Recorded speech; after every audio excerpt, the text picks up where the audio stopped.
Hey, welcome back to 7 Minute Stories. I am here with the Lisa Scherman, Hi. congregation member, jazzercise extraordinaire. What else do you do? I work for Examinetics. Examinetics? Yes. That seems like a combination of words that means something that I don't know what it means. It's a pretty big deal. All right, I guess so. I'll take your word Not for really. I schedule audio testing. It's not that big of a deal. it. Hey, it's a big deal for those that go in. Like Yeah. as somebody that takes their daughter in for audio exams. Like Yeah. It's a big deal. It's kind of like that. So, All right. Well, today we're going to talk about your 7 minute story and just talk about what God's moving in your life. okay. All right. Yeah. So tell me a little bit about what was your experience like growing up with Christianity? Did you grow up in a Christian home or? I did. My parents were married for the, majority of my life till I was about 11, and then they got divorced. But we used to go to Full Faith Church up in Shawnee, and I even started elementary school there, and we were like in all the plays and everything, that the big Easter plays that they have up there. So I grew up in church, and we had a core group of church family up there that we still talk to all the time. So it still kind of stayed your community, your family growing up. Yes, they are still my family till That's this good. day. Yeah. So tell me a little bit, what happened after that? You said how long were you at Full Faith? So we were at Full Faith until I think I only went to until second grade. And then my parents, they wanted to move out to Paola. They had a body shop in Johnson County, and they were there for a while. That let that go. And so then I started to go to school in Paola, which is where I was raised. And so, just a pretty normal childhood at that point until my parents got divorced, and then everything changed. What happened after that? So after that, my mom moved into town. My dad got remarried. So it was kind of like always a battle of where am I going to go? Who am I going to live with? Sharing custody, stuff like that. So it was pretty rough. Yeah. And that was like my teenage years too, which wasn't good. And did you meet Mike, your husband, in the teenage years, or was it college or after? It was about middle school years. We went to school together. So, High school sweethearts. yeah. And you have 2 boys now. How old are they? So Jordan's 13 and Aiden is 15. And your daughter? And she's 21. 21. Yeah. So they're all doing great. That's great. Yeah.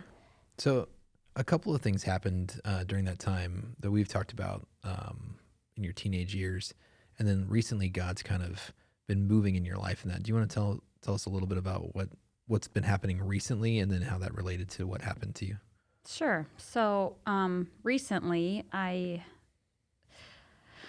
was called in to do a prayer session, which I didn't really think that I needed, or I didn't even think was about me. You thought you were dropping off your husband, right? Yeah, I thought I was just dropping off Mike, and I'm like, yeah, go get some Jesus. You need it, Mm-hmm. So turns out I actually needed that.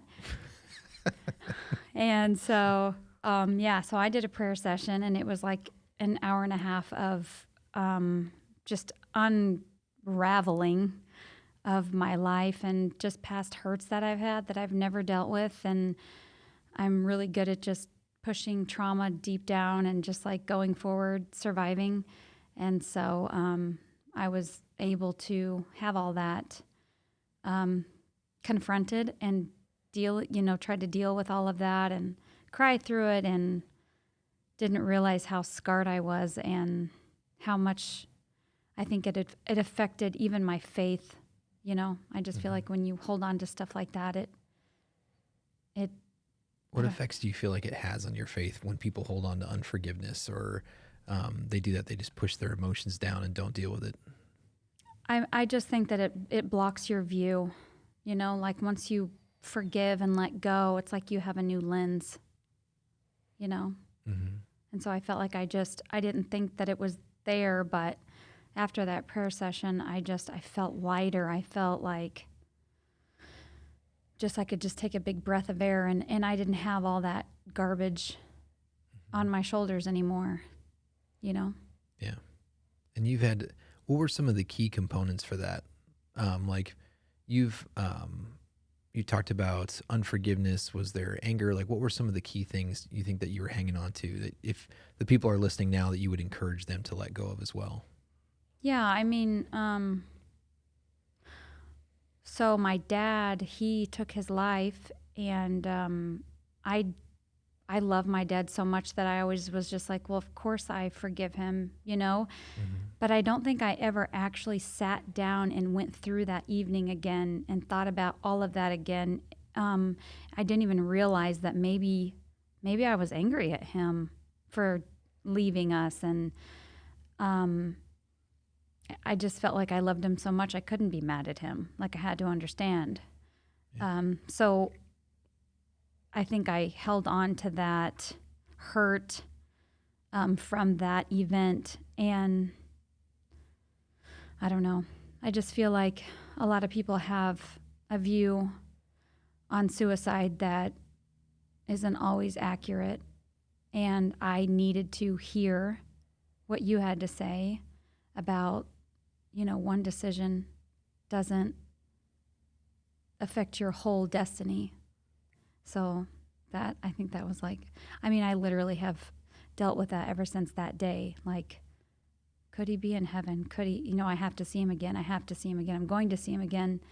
So it was really good to work through that. And then my brother was killed, and he was only 2 years apart from me. So that I was 17 and he was 19. So that was huge mess and huge hurt.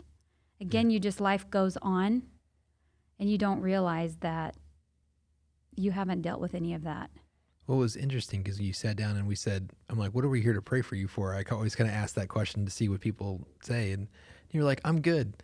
And then like you casually dropped those two things. And I was like, oh, Lisa, like, do you want to talk about that? You're like, not really. And I was like, well, we're gonna. I'm like, I don't think I need it. Yeah. But I did.